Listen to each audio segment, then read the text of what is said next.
Hello my dear students, welcome to our YouTube channel Edupur exam. तो चलिए हम फिर हाजिर हैं और वही चैप्टर चल रहा है डाइस, और मैंने डाइस पर वो सारे पैटर्न पढ़ा दिया है जिन पे सवाल बनते हैं। अब हम कराने जा रहे हैं प्रीवियस ईयर क्वेश्चंस जो पीछे विभिन्न परीक्षाओं में आए हुए हैं, जिससे इस पैटर्न पर 40 प्रीवियस ईयर क्वेश्चंस पढ़ाने वाला हूं, जिससे कॉन्सेप्ट पूरी तरह क्लियर हो जाए और अभ्यास भी अच्छे से हो जाए। तो इस वजह से आप पूरा वीडियो देखिए और जहां भी समस्या हो हमें बताइए। हाँ, तो वीडियो स्टार्ट करने से पहले फटाफट आप वीडियो को लाइक, चैनल को सब्सक्राइब और शेयर कीजिए। तब चलते हैं हम सवाल पर। ये सवाल जितने भी प्रीवियस ईयर क्वेश्चंस हैं जो विभिन्न परीक्षाओं में आए हुए हैं, अब हम उन्हें बताने जा रहे हैं। तो ध्यान दीजिए। तो सब बच्चे सब्सक्राइब कीजिए और लाइक और शेयर। तब चलते हैं सवाल पर। कर दिए सभी लोग? तो चलिए चलते हैं सवाल पे। ध्यान दीजिए, यह दिया है प्रश्न जो आरआरबी एएसएम रेलवे में एसएम में आया हुआ है और आपसे पूछा है। सवाल हम पहले पढ़ते हैं तब इसे बताते हैं, आराम से, मुझे हड़बड़ी नहीं है। दिया है, दर्शाए गए पासे के प्रारूप में अंक 2 के विपरीत फलक पर कौन सा अंक होगा। ध्यान दिए, डाइस है, पासा है और इसमें वन ही प्रारूप दिया हुआ है। तो इसमें से पूछ रहा है वन, जब मैंने बताया था जब पासे की वन प्रारूप दिया गया हो तो हमें दो चीजें सोचनी है, यह स्टैंडर्ड डाइस है या जनरल डाइस है। हाँ, जब भी वन ही स्थिति दी गई हो तो आप हमेशा दो चीजें अपने ब्रेन में सोचिए। आप इसे पहचानिए, ये स्टैंडर्ड डाइस है या जनरल डाइस है। यदि आप ये पहचान लेते हैं तो सवाल बनाना आसान हो जाता है। जैसे मिलाइए, इसमें मैंने सबसे बड़ा पहचान बताए थे, पासे में 3 ही सतहें दिखाई पड़ रही हैं। मैंने बताया था पासे में कुल 6 सरफेस होती हैं। टोटल कितनी सरफेस होती है? 6 सरफेस होती हैं और यहाँ पर 3 सरफेस दिखाई पड़ रही हैं, यानी 3 सरफेस साइलेंट हैं, छिपी हुई हैं। तो जो सरफेस छिपी हुई होती हैं वो इसके अपोजिट होती हैं। तो अब हमें पहचानना है 2 के विपरीत सतह पर कौन सा अंक आता है, यही हमसे पूछ रहा है। अब ध्यान दिए, पहले हमें पहचानते हैं यह जो डाइस दिया है यह जनरल डाइस है या स्टैंडर्ड डाइस है। तो मैंने बताया था जो सतहें दिखाई पड़ती हैं उन्हें संलग्न सतहें, जुड़ी हुई सतहें कहा जाता है, आपस में जुड़ी हुई होती हैं। तो यदि संलग्न सतहों का जोड़ 7 हो तो वह जनरल डाइस होता है। यदि संलग्न सतहों का जोड़ 7 हो, यदि कोई 2 संलग्न सतहों का जोड़ 7 हो तो वह जनरल डाइस होता है, साधारण पासा होता है। पर यदि 2 संलग्न सतहों का जोड़ 7 न हो, कोई भी 2 संलग्न सतहों का जोड़ 7 न हो तो वो स्टैंडर्ड डाइस होता है, मानक पासा होता है। तो हम पाते हैं 2 और 1 जोड़ रहे हैं तो 3, 6 और 2 जोड़ रहे हैं तो 8, परंतु 6 और 1 जोड़ रहे हैं तो 7 आ रहा है। और आप पढ़े हैं, मैंने बताया है यदि संलग्न सतहों का जोड़ 7 आए तो वो होता है जनरल डाइस, वो होता है जनरल डाइस। तो यह जनरल डाइस है। तो हमसे पूछ रहा है 2 के विपरीत फलक पर कौन सा नंबर आता है। तो यही जानिए, जनरल डाइस में मैंने बताया है, जनरल डाइस में जितनी सतहें दिखाई पड़ती हैं उनके विपरीत वो सभी सतहें पॉसिबल हैं, वो सभी सरफेस पॉसिबल हैं, वो सभी नंबर पॉसिबल हैं जो छिपे हुए हैं। तो हमसे पूछ रहा है 2 के अपोजिट सरफेस पर कौन सा डिजिट आता है, यही आपसे पूछ रहा है। तो मिलाइए, पासे में टोटल नंबर होते हैं 1 2 3 4 5 6। इसमें हमें दिखाई पड़ रहा है 1 2 और 6, ये 3 नंबर दिखाई पड़ रहे हैं। तो स्पष्ट है यह जो 3 नंबर्स हैं 3 4 5 वो साइलेंट हैं, छिपे हुए हैं। तो मैंने बताया है जनरल डाइस में किसी भी सतह के अपोजिट जितनी साइलेंट सतहें होती हैं वो सभी पॉसिबल है। या तो 2 के अपोजिट 3 भी पॉसिबल है, 4 भी पॉसिबल है, 5 भी पॉसिबल है, पर सर्टेनिटी से निश्चित रूप से ये बताना संभव नहीं है सिर्फ 3 ही पॉसिबल है, या 4 ही पॉसिबल है, या 5 ही पॉसिबल है। यानी 2 के अपोजिट 3, या तो 4 या तो 5, इनमें से कोई भी हो सकता है। यानी हमारा ऑप्शन हुआ डी। तो जब भी ऐसा सवाल आए आप तुरंत पहचानिए जो डाइस दिया है जनरल डाइस है या स्टैंडर्ड डाइस है। यदि जनरल डाइस है तो जिस नंबर के अपोजिट पूछ रहा है उस नंबर के अपोजिट वो सभी सतहें होंगी जो छिपी होती हैं, वो सभी सतहें पॉसिबल होंगी। या तो मिला ये 2 के अपोजिट 3 है, 4 है, 5 है, जो दिखाई नहीं पड़ रही है वो छिपी हुई है। यानी 2 के अपोजिट या तो 3 हुआ, या तो 4 हुआ, या तो 5 हुआ। यानी हमारा ऑप्शन सही हुआ डी। ये रेलवे में सवाल है, यदि आप समझ लेते हैं तो 1 सेकंड में बिना पेन उठाए आंसर देने में सक्षम है। मजा आया? हाँ, तो अब इसी पर दूसरा सवाल चलते हैं, और यह इग्नू बीएड में आया है। यह आया है इग्नू बीएड में। मैंने बताया है प्रीवियस ईयर क्वेश्चंस चल रहे हैं, मिनिमम इस पर 38 से 40 क्वेश्चंस पढ़ाते हैं, तब पढ़ाते हैं ओपन डाइस प्रसारित पासा। अब ये सवाल दिया है, ये आया है इग्नू बीएड में। मैं सवाल पढ़ता हूं पहले। दिया है दर्शाए गए पासे के प्रारूप में 1 के विपरीत फलक पर कौन सा अंक होगा। यानी यह पासा का प्रारूप दिया है जिसमें 3 सरफेस दिखाई पड़ रही है, 3 सरफेस साइलेंट। बताइए डाइस में टोटल 6 सरफेस होती हैं, 3 सरफेस दिखाई पड़ रही हैं, 3 सरफेस साइलेंट हैं। तो हमसे पूछ रहा है 1 के अपोजिट सरफेस पर कौन सा डिजिट आता है। तो यह जानिए, जब भी सिर्फ 1 ही प्रारूप दिया गया हो, पासे की 1 ही स्थिति दी गई हो, तो हमेशा आप इसे 2 ही शर्त पहचानिए, ये जनरल डाइस है या स्टैंडर्ड डाइस है। यदि आप इतना पहचाने जनरल डाइस है तो इस नियम से बनाइए, स्टैंडर्ड डाइस है तो आप जानते ही हैं, वो भी मैं समझा रहा हूं। तो आप मिलाइए, संलग्न सतहों का जोड़ 7 हो रहा है या नहीं हो रहा है। यदि संलग्न सतहों का जोड़ 7 हो तो जनरल डाइस, यदि 7 न हो तो स्टैंडर्ड डाइस। तो यहां मिलाइए, 5 1 जोड़ते हैं तो 6, 3 1 जोड़ते हैं तो 4, 5 3 जोड़ते हैं तो 8। यानी संलग्न सतहों का जोड़ सम जो है वह 7 नहीं आ रहा है। तो जब 7 नहीं आ रहा है तो ए है स्टैंडर्ड डाइस। और स्टैंडर्ड डाइस में आप पढ़े हैं संलग्न सतहों का जोड़ 7 न हो पर sum of opposite surfaces equal to 7, that is a standard dice. Understand? यानी जिसमें संलग्न सतहों का जोड़ 7 न हो पर विपरीत सतहों का जोड़ 7 हो, वो होता है स्टैंडर्ड डाइस, मानक पासा। तो मिलाइए आप, संलग्न सतहें, जो सतहें दिखाई पड़ती हैं वो संलग्न सतहें होती हैं और इन्हें जोड़ने पर 7 नहीं आ रहा है, यानी ये स्टैंडर्ड डाइस है। और स्टैंडर्ड डाइस उन्होंने बताया है 2 विपरीत सतहों का जोड़ sum of opposite surface is equal to 7, 2 विपरीत सतहों के अंकों का जोड़ 7 आना चाहिए। तो 1 के विपरीत सतह पर बताइए कौन सा नंबर होना चाहिए जिसे जोड़ने पर 7 आए। तो आंसर हुआ 6 होना चाहिए। 1 में 6 जोड़ते हैं तो 7 होता है, क्योंकि ए है स्टैंडर्ड डाइस। आप स्टैंडर्ड डाइस में पढ़े हैं विपरीत सतहों का जोड़ 7 होता है। तो 1 के अपोजिट वही नंबर होना चाहिए जिसे जोड़ने पर 7, यानी 1 के अपोजिट 6 होना चाहिए, दोनों जोड़ते हैं तो होता है 7। तो यदि स्टैंडर्ड डाइस आए तो आप इस रूल से बनाइए, यदि जनरल डाइस आए तो इस रूल से बनाइए। यदि नियम समझ लेते हैं तो बिना पेन उठाए बनाने में सक्षम है। चलिए आप समझते हैं इस पर नेक्स्ट सवाल जो परीक्षा में आए हुए हैं। सवाल समझते हैं, ये दोनों सवाल मैथ में आए हुए हैं। पहला सवाल दिया है दर्शाए गए पासे के प्रारूप में अंक 5 के विपरीत फलक पर कौन सा अंक होगा। अब ध्यान दीजिए, यहां भी 1 ही प्रारूप दिया है।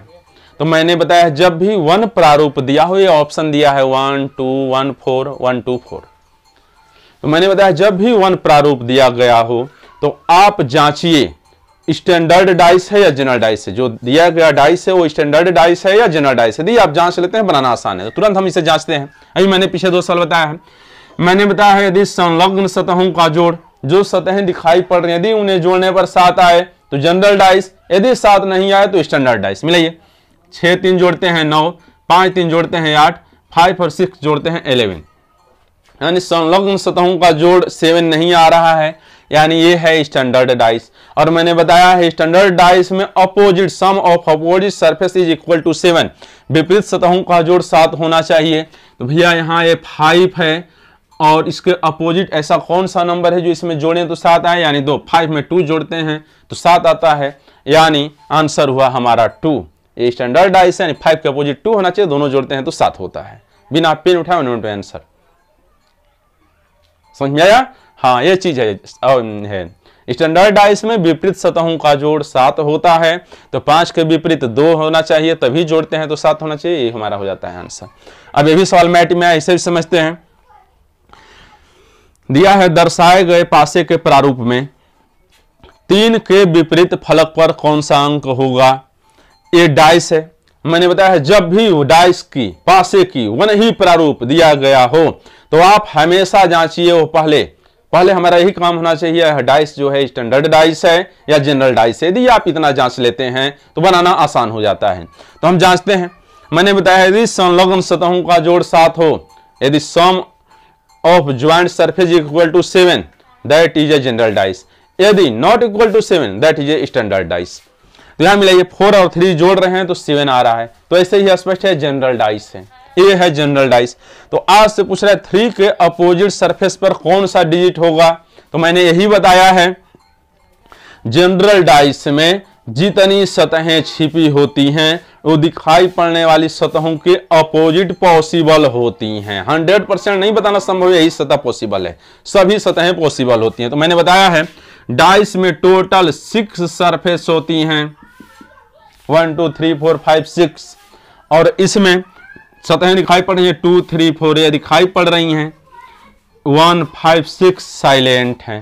तो हमसे पूछ रहा है 3 के विपरीत कौन सी सरफेस पॉसिबल है, तो भैया 3 के विपरीत जनरल डाइस में वो सभी पॉसिबल हैं जो साइलेंट हैं, यानी या तो 1 भी पॉसिबल है या 5 पॉसिबल है या 6 पॉसिबल है, यानी आंसर हुआ 1 5 6। जब जनरल डाइस हो तो सभी नंबर पॉसिबल होते हैं, स्टैंडर्ड डाइस हो तो दोनों का जोड़ जिसमें 7 आ जाए वही नंबर पॉसिबल होता है। अब कॉन्सेप्ट क्लियर हुआ, हाँ अब मजा आया है। तो चलिए नेक्स्ट सवाल जो प्रीवियस परीक्षाओं में आ रहे हैं, मैं हर वो बता रहा हूं जो परीक्षाओं में आए हैं। चलिए ये 2 सवाल समझते हैं, दोनों ही सवाल मैट में आए हुए हैं। नीचे जो सवाल है तो बहुत ही जबरदस्त है, अभी मैं जितना सवाल पढ़ाऊं ये उससे थोड़ा सा डिफरेंट है। हाँ बीच बीच में थोड़ा सा हाई लेवल भी सवाल आने चाहिए, थोड़ा सा हाई लेवल है नहीं, थोड़ा सोचना है डिफरेंट है इनसे। तो पहले हम ये सवाल समझते हैं तब इसे समझते हैं। अभी तो ध्यान दीजिए, दिया है मैट में आया हुआ सवाल है दर्शाए गए पासे के प्रारूप में अंक 4 के विपरीत फलक पर कौन सा अंक होगा। अब ध्यान दीजिए, यहां पूछ रहा है what is the digit of opposite surface of 4, यानी 4 के अपोजिट सरफेस पर कौन सा डिजिट संभव है। यहां ध्यान दीजिए, मैंने बताया है जब भी पासे की वन ही प्रारूप दिया गया हो, वन ही चित्र दिया गया हो, वन ही स्थिति दी गई हो, तो आप हमेशा जांचिए यदि उस पर नंबर हो, पासे पर यदि नंबर दिए गए हों तो आप हमेशा जांचिए वो स्टैंडर्ड डाइस है या जनरल डाइस है। तो आप जांच लेते हैं इतना तो सवाल वहीं पे समाप्त, आंसर तुरंत आ जाता है। तो हम जांचते हैं ये स्टैंडर्ड डाइस है जनरल डाइस है। तो मैंने बताया था यदि संलग्न सतहों का जोड़ 7 हो तो जनरल डाइस, यदि संलग्न सतहों का जोड़ 7 न हो स्टैंडर्ड डाइस। तो आप जांचिए 4 और 3 जोड़ रहे हैं तो 7 5 4 9 5 3 8 पर यहां मिले संलग्न सतहों का जोड़ 7 आ रहा है, 4 3 जोड़ रहे हैं तो 7 है, यानी जनरल डाइस है। तो अब आपसे पूछ रहा है 4 के अपोजिट सरफेस पर कौन सा डिजिट होगा। तो मैंने बताया था जनरल डाइस में जो सतहें दिखाई पड़ती हैं उनके अपोजिट वो सभी सतहें पॉसिबल होती हैं, वो सभी सरफेस पॉसिबल होते हैं जो साइलेंट होते हैं, छिपे होते हैं। तो आप मिलाइए, मैंने बताया है पासे पर टोटल 6 सरफेस है, यानी 6 डिजिट दिया है, इसमें से 3 4 5 ये 3 ठो तो दिखाई पड़ रहे हैं, यानी 1 2 6 साइलेंट हैं, 1 2 6 साइलेंट हैं, यानी 4 के अपोजिट या तो 1 होना चाहिए या तो 2 होना चाहिए या तो 6 होना चाहिए, यानी ऑप्शन वही सही है जिसमें या तो 1 आए या तो 2 आए या तो 6 आए। तो इसमें सिर्फ 1 दिया है, 2 6 नहीं दिया, इसमें 2 दिया है, 6 1 नहीं दिया है, इसमें 1 6 दिया है, 2 नहीं दिया है। हमने बताया जितनी सतहें साइलेंट होती हैं, जितने सरफेस साइलेंट होते हैं वो सभी पॉसिबल होते हैं, यानी 1 के अपोजिट 1 2 4 के अपोजिट 1 2 6 होना चाहिए, जो ऑप्शन में नहीं है, अतः हम डी ऑप्शन चुनते हैं, जानकारी अधूरी है। हाँ डाटा इनएडिक्वेट, डाटा इनएडिक्वेट, तो ये होता है आंसर जब ऐसे सवाल आए। तो अब ये मैट में नीचे जो सवाल मैं बताने जा रहा हूं बहुत ही अच्छा सवाल है, आया है और ए अभी मैं जितना सवाल पढ़ा हूं उससे थोड़ा सा डिफरेंट है, इसे भी हम समझते हैं। मैं ये सवाल पहले पढ़ता हूं तब इसे ध्यान से समझिए। बहुत ही अच्छा सवाल, बहुत ही सुपर्ब सवाल जो परीक्षा में आया है। दिया है एक पासे के निकटवर्ती फलकों पर घड़ी की सुइयों के चलने की दिशा में, यानी क्लॉकवाइज, घड़ी की सुइयों के चलने की दिशा मतलब क्लॉकवाइज चलने पर ए बी सी और डी लिखा गया है एवं ई और एफ को क्रमशः ऊपर एवं नीचे के फलकों पर लिखा गया है। इस पासे के ऊपरी फलक पर जब सी हो तो उसके नीचे के फलक पर कौन सा अक्षर होगा। बहुत ही जबरदस्त सवाल दिया है। पासे के निकटवर्ती फलकों पर घड़ी के सुइयों के चलने की दिशा में, यानी क्लॉकवाइज चलने की दिशा में क्रम से, सीरियल नंबर से ए बी सी और डी लिखा गया है। यानी ध्यान दीजिए, ए है क्लॉकवाइज ही ना होता है, फिर ऐसे होता है, फिर ऐसे, तो यहां घड़ी के सुइयों की चलने की दिशा में ए बी सी और डी, तो मिले यहाँ ए लिखा है तो यहाँ बी हुआ, यहाँ बी लिखा है तो यहाँ सी हुआ, सी लिखा है तो यहाँ डी हुआ, ऐसे लिखा गया है। अब दिया है एवं ई और एफ को क्रमशः ऊपर एवं नीचे, तो ई तो ऊपर दिया है तो एफ नीचे, एफ हुआ नीचे। तो पूछ रहा है यदि इस पासे के ऊपरी फलक पर जब सी हो, यानी यदि यहां पर सी हो तो उसके नीचे फलक पर, यानी सी के अपोजिट सरफेस पर कौन सा अक्षर आएगा, ये आपसे पूछ रहा है। तो मैंने बताया है, यहां मिलाइए, यहां से बी के अपोजिट डी, ई के अपोजिट एफ, ए के अपोजिट सी, यह सरफेस इसके अपोजिट है। तो जानते हैं हम चाहे कहीं लिखें वो अपोजिट सरफेस तो आती ही है। यानी सी यदि ऊपर लेते हैं तो उसके नीचे ए आना चाहिए, यदि सी ऊपर लेते हैं तो उसके नीचे ए आना चाहिए, ए ऊपर लेते हैं तो उसके नीचे सी आना चाहिए। यानी सी के अपोजिट ए है और ए के अपोजिट सी है, तो चाहे कहीं भी लें वही आएगा, वो चेंज नहीं होगा। यानी ऊपरी फलक पर जब सी लेते हैं तो उसके नीचे ए आना चाहिए, ए होता है आंसर, ए होता है मास्टर रूल। अब समझ में आया, ये बड़ा ही जबरदस्त सवाल था। तो चलिए अब चलते हैं फिर नए सवाल, नेक्स्ट सवाल पर जो परीक्षाओं में आए हैं।